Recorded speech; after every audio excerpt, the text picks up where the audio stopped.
Hello and welcome to Bloke on the Range, and it is teasingly topical right now to talk about pistol shooting at the Paris 2024 Olympics.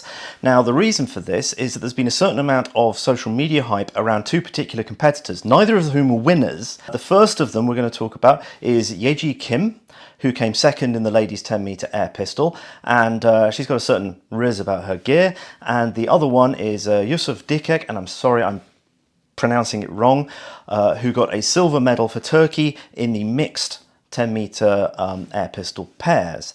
Now, it's unusual that non-winners get hype. It's unusual that ISSF pistol shooting gets any hype at all, because it's this ridiculously min-maxed, pure marksmanship form of shooting where we're looking at very, very, very tiny target shooting, very, very high scores on very, very small bullseyes. And it's not the most exciting thing on the planet when we're used to looking at action sports, sort of 2-gun, 3-gun, IPSC, that sort of thing. Now, I do have one Olympic standard pistol, but let's just quickly talk about what the disciplines are for Olympic pistol these days. It's unfortunately massively cut down from what it was before. Basically, we've got three things. We've got 10-meter air pistol, which is for both men and women.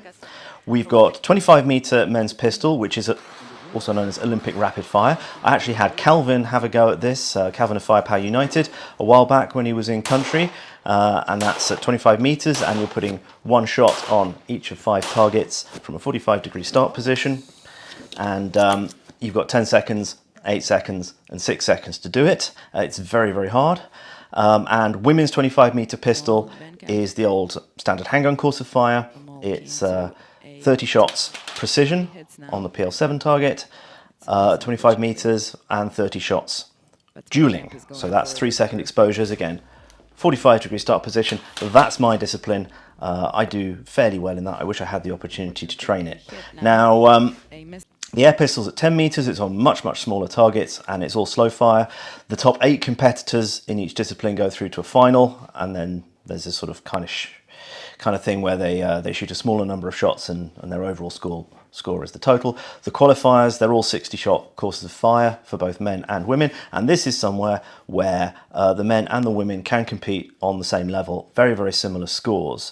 So for instance, in the 10-meter air pistol, the qualifying scores went from 549 out of 600 with 11 X-rings to 582 with 22 X-rings, and the men's were 554 points with 7 up to 584 with 17.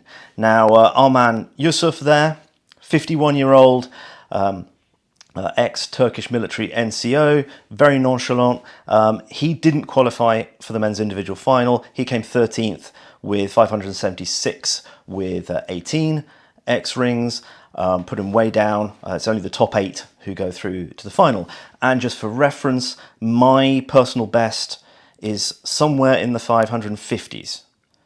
So that my best performance is comparable to the worst performers that qualified for the Olympics, which actually I don't think is too bad, come to think of it. But really, you've got to be shooting into the 570s, 580s, and the world records are up in the 590s, which is just incredible. Now, I've had a lot of people ask questions about the equipment, the accessories, so I thought we'd just kind of go through it a bit. So with air pistol, the pistol itself can be 1.5 kilos maximum weight, 500-gram trigger weight. It has to fit a particular size box. You're allowed anatomical grips, subject to certain dimensional constraints. It's not allowed to touch any part of your wrist, back there. Adjustable triggers are a thing to adjust them for position. It's very, very similar for the sport pistols, 22 rimfire, 1400-gram max weight, 1000-gram minimum trigger pull. There's a smaller box, there's a max barrel length, there's a max sight radius.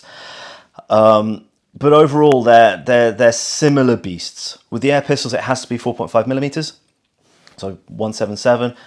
Match pellets are actually quite expensive, and they're provided in like 0.01 millimeter increments, and everyone's basically shooting the same equipment. There's only a few Olympic grade air pistols out there and sport pistols out there. So very similar equipment to everybody. Everyone is conforming to the same rules. There's a little bit of customization. People tend to build up and grind the anatomical grips to fit their hand. And other than that, there's not much you can do. You have to be freestanding. You have to hold the pistol with one hand.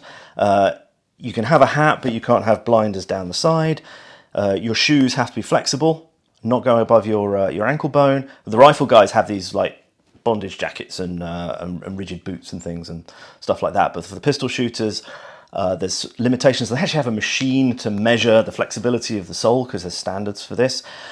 You're not allowed any elbow braces, wrist braces. You're not allowed to wear a bracelet or a wristwatch on the arm that supports the rifle. No knee braces. You're not allowed to lean against the bench.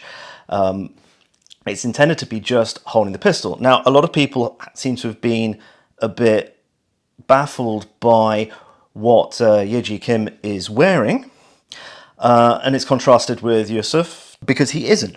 He's just rocked up, looking nonchalant, looking a bit hungover, just standing there. Now, it's actually reasonably common for people just to shoot in normal glasses. However, there are specialized glasses frames that hook around the back of your ear and they position your lens as close as possible. And some people seem to think that there's some sort of competitive advantage going on here with it, but you're allowed a corrective lens to correct your vision, and often, particularly as people get older, they'll have a slightly, if they're short-sighted, they'll have a slightly less strong correction because you're going to want to have the front sight in focus. This is a discipline where there's no question regarding front sight focus or target focus or anything. It's all front sight focus. I don't think there's anybody who would shoot it with a target focus because we're trying to shoot very, very, very tiny groups, and it's the relationship between the front sight and the rear sight that is by far the most important. The distance is quite far, and they're trying to shoot very, very small groups. Now, people use an eye blind often.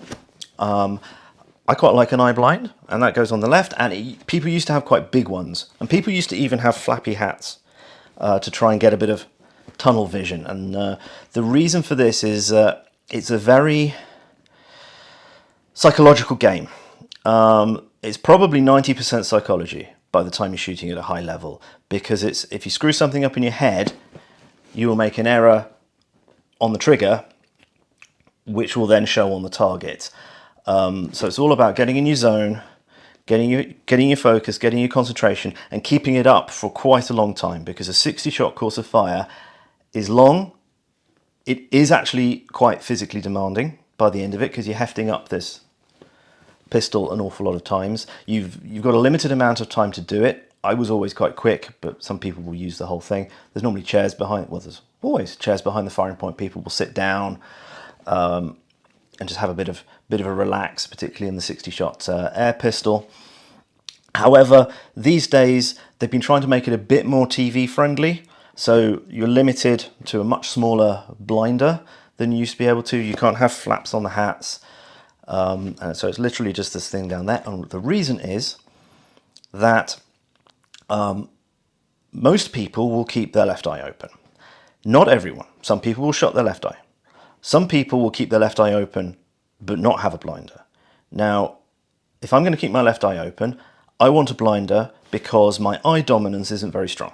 I am right eye dominant, but not hugely so. And the problem is that if I focus on the front sight with both eyes open, I get a double image of the target and a double image of the rear sight, and the double image of the rear sight covers what I'm trying to see, as in the relationship between the front sight and the rear sight notch. I don't want to see that. Shutting my left eye, which to be honest, I've been being lazy, and I tend to do that these days, it adds tension. You're trying to be as relaxed as possible while lifting a almost 1.5 kilo weight up, while pressing, in this case, 1,000 grams, 2.2 pounds of trigger, while holding it up in very, very small margins. Any tension anywhere is going to be negative towards that. So you can be much more relaxed and not have this double vision problem if you've got the blinder. A lot of people use an opaque blinder, sort of white opaque, and the reason for that is that your pupil reflex is linked. So if your left eye is getting more light in it, your right eye's pupil is going to be a bit smaller. They're not totally independent. It's not like if your right eye is getting no light and your left eye is getting loads, your right eye pupil is going to be big enough to see that. They're linked. Your brain does this, well, the reflex does a little thing where they're linked, and we can stop down the other eye's iris, pupil size, by sort of kind of tricking it in a way. And why do we want that? Because just like in photography, a smaller aperture gives a greater depth of field. Now you're trying to focus as far as possible. Well, you're trying to focus there, but you want to see as clearly as possible that, which is quite a bit closer to your eye. And you've got a target that's either 10 or 25 meters away, and you want to see as much of that as possible as well. It wants to be as unfuzzy as possible. So we want the greatest depth of field, so we'll stop down your pupil. This brings us to the iris, the black circular thing that you're seeing on Yuji's right eye. Now, people will have the glasses frames sometimes and just have the blinder on it, or just have the iris, or the iris and the blinder. You don't necessarily have to have a corrective lens, but most people these days, if there's anything to correct in their vision, they'll correct it. Now, what that does is it's an adjustable iris, and that again gives this orthoptic effect, like with the camera. What it's doing is it's stopping down the aperture to give you greater depth of field. And if you've got young eyes, and if you've got it all set up right and your vision's corrected right, you can actually see all three in fairly good focus. It's surprising. I've never felt the need to use the iris, but as I get older, I might have to. I used to use shooting glasses a bit. I went back to just using my normal glasses because my correction is normally very good, because I'm very, very fussy about it and I annoy the crap out of opticians as a result. I want to read that 1.6 line at the bottom. What I want to be able to do with my normal glasses is focus on the front sight and still be able to see just the lines on the paper targets at 25 meters. If I get to the point where I can't anymore, I'm going to have to readjust how I actually aim at the dueling targets. So anyway, the other advantage of the iris is that it makes sure that you look through the absolute center of the lens. And it will also tell you if your glasses are misaligned. Because if you're having to move your head or something to see through the center of the lens, you'll know you need to press your eyes up. Now, the next thing is that you also notice amongst the pistol shooters quite a variety of stances. Now, about 20 years ago, it became very, very, very fashionable to shoot absolutely straight on, bladed. And you see with Yuji, she's like resting her chin on her shoulder and she's got this tucked down stance like that. That's quite modern. Whereas Yusuf is old school. What's so cool for me is watching a guy perform at that level and he shoots like I do, aside from the fact that I can't keep both eyes open without a blind. Oh yeah, sorry, just to go back to the eye dominance thing. If you've got strong eye dominance, having everything doubling doesn't matter. It's if you've not got strong eye dominance that it can be a bit of an issue. Now Yusuf shoots in the old sort of 20-ish degree stance like that. That's what my body wants to do. That's what I learnt doing. I tried to go over to that, but it's just I get tension in various places I don't want to have tension. I don't know if I can improve my shooting by doing that, but it's not really, for me, it's not worth spending the time exploring it, particularly as it's uncomfortable. Whereas my shoulder has a natural rest point where it wants to be like that, and I'm perfectly happy with that. The left hand, you've got to do something with your left hand to avoid tension. At a high level, you generally won't see people just let it hang down by their side. People will either typically tuck their thumb into their belt buckle, thumb into the belt on the left side by the pocket, or like Yusuf, just leave it in the pocket, leave it in the jacket pocket. you just get it out of the way where you don't have to think about it, where it's not putting tension. Now, so this type of shooting, as I said before, it's absolutely min-max, and thanks Matt Larosiere, Fudbusters, for coming up with that. I've righteously stolen that. And it is absolutely true. This is pure one-handed pistol marksmanship in its absolutely purest form. You're trying to hit this very, very small bullseye most of the time. And all the marksmanship principles have to be applied perfectly. The slightest mistake and you're losing points. And the scary thing is, you even see it at high level sometimes. Someone will lose concentration and they will put a shot in the white, because these are not massive targets. I mean, the people who are used to shooting modern pistols at close range and so on, it's not the same game at all. I mean, we're trying to get all our shots into sort of that, ideally, at 10 meters, and at 25 meters, we're trying to hit a bullseye that's 25 millimeters for the precision targets. And on the dueling targets, it's bigger. It's 10 centimeters, but then you're trying to do it in 3 seconds from that, and you know it's going to come because it's consistent timing. But still, actually my personal best on dueling over 10 shots, so 2 series of 5, I think it was 99, and I think in competition over full 30 shots, I think I managed 293 or 294, something like that. It's yeah, I win stuff in cantonal level competitions at that. I won a coffee machine, which I just donated to a second-hand to a charity shop, because it had been sitting in the corner over there because I'd come fourth. But anyway, back of the technique plot. So when you're doing this kind of shooting, your natural alignment has to be absolutely perfect. So if you were just to raise the gun without looking and open, it's going to be on, and all you have to do is squeeze it off.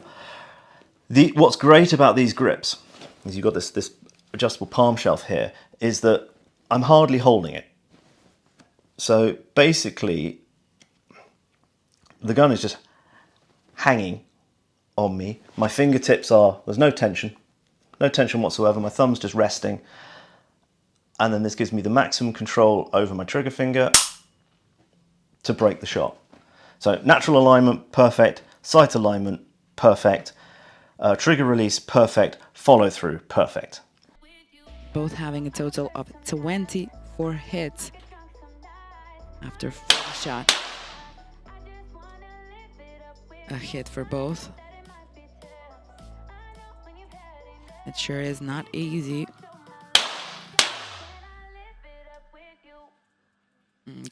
So your follow through has to be perfect, because what will tend to happen if it's not is you'll tend to start to drop the pistol before the shot's actually left the barrel. You'll actually start dropping it before you've even released the hammer in some cases. So people will drop shots low with that, and with the men's Olympic rapid fire, you'll see people dragging the shots in the direction the gun's moving. Right-handers normally shoot, or almost exclusively shoot right to left, and left-handers shoot left to right, because you want to unwind your body, not wind your body up. So you might have seen that despite being otherwise an action shooter who really loves his brutality and his IPSC and things like that, I'm actually quite enthused by this. It's probably coming across in my presentation. I find it fascinating. I think that a lot of people who criticize it should have a go at it, because it can be utterly humbling. It's a lot harder than it looks. We're trying to shoot much smaller groups than people are used to. And actually, because it is so min-maxed onto basic marksmanship, it can give you insight that you can apply elsewhere in terms of taking those difficult shots with the trigger control and the follow through and the natural alignment. But the biggest thing is to be humble. The people who are used to shooting groups like that at 7 meters, well, we're at 10 meters and we're trying to shoot groups like that. I think it's worth doing to get a perspective. I'm a great proponent of people shooting lots of different disciplines to get a broad skill set, and I think that having a broad skill set means that you don't get too much into a mindset of this must be done exactly this way, and and then coming unstuck in a practical shooting event where you're struggling because you've got to go back to absolutely basics because there's a really, really difficult shot or something like that.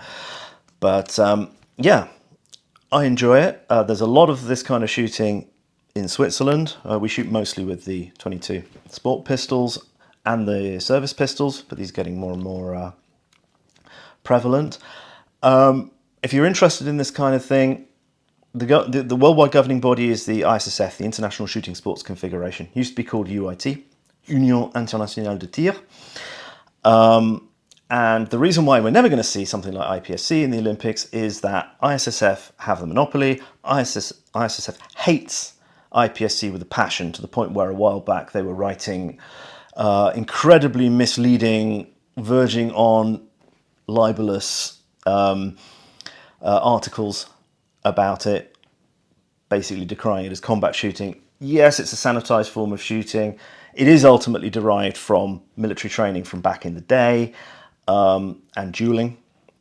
I mean, the whole 3-second thing. I mean, back in the day, dueling was people shooting wax bullets at each other, which is pretty cool. We should bring that back, but that's never going to happen because it's been sanitized. Like fencing is sanitized. You're never going to have like LARPing with a claymore sword.